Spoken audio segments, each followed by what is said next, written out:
पिछली शताब्दी के तीसरे दशक में ललक थी, लक्ष्य था स्वराज्य का। आज लक्ष्य है समृद्ध भारत का, विकसित भारत बनाने का। उस तीसरे दशक में देश आजादी के लिए निकल पड़ा था। देश के कोने कोने से आजादी की गूंज सुनाई देती थी।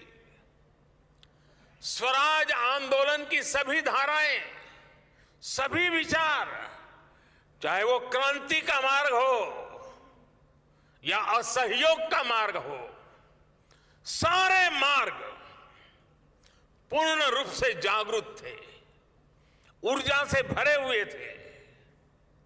इसी का परिणाम था कि इसके 25 साल के भीतर भीतर देश आजाद हो गया।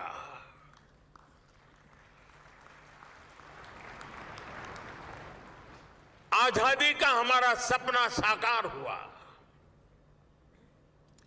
और इस शताब्दी के इस तीसरे दशक में हमारे सामने अगले 25 साल का लक्ष्य है। हम समर्थ भारत का सपना लेकर, विकसित भारत का सपना लेकर निकल पड़े हैं।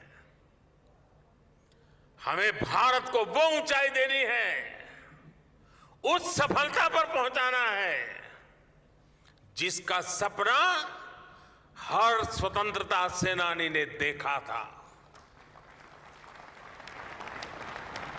हमें इस संकल्प की सिद्धि के लिए सभी देशवासियों ने, 140 करोड़ हिंदुस्तानियों ने दिन रात एक कर देना है। और साथियों, मैं अनुभव से कहता हूं, मैंने एक के बाद एक सफलताओं को अपनी आंखों के सामने देखा है। मैंने देश की शक्ति को भली भांति समझा है, देश के सामर्थ्य को जाना है, और उसके आधार पर मैं कहता हूं, बड़े विश्वास से कहता हूं, भारत मंडपम में खड़े होकर के ये सुज्ञ जनों के सामने कहता हूं, भारत विकसित हो सकता है, अवश्य हो सकता है। भारत गरीबी दूर कर सकता है, जरूर कर सकता है। और मेरे इस विश्वास के पीछे जो आधार है,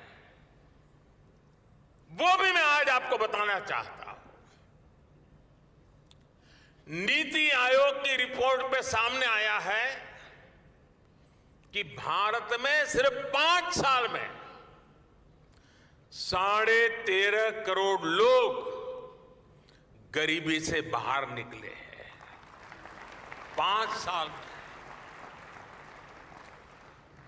और भी अंतर्राष्ट्रीय एजेंसियां भी ये कह रही हैं कि भारत में अति गरीबी जो है, एक्सट्रीम पॉवर्टी, वो खत्म होने के कगार पर हो रहे हैं। यानी बीते 9 वर्षों में देश ने जो नीतियां बनाई है, जो निर्णय लिए हैं, वो देश को सही दिशा में ले जा रहे हैं। साथियों, देश का विकास तभी हो सकता है जब नीयत साफ हो, नीति सही हो, देश में सार्थक परिवर्तन लाने के लिए उपयुक्त नीति हो। भारत की प्रेसिडेंसी के दौरान पूरे देश में हो रहे G20 के आयोजन भी इसका एक प्रेरक उदाहरण है। हमने G20 को सिर्फ एक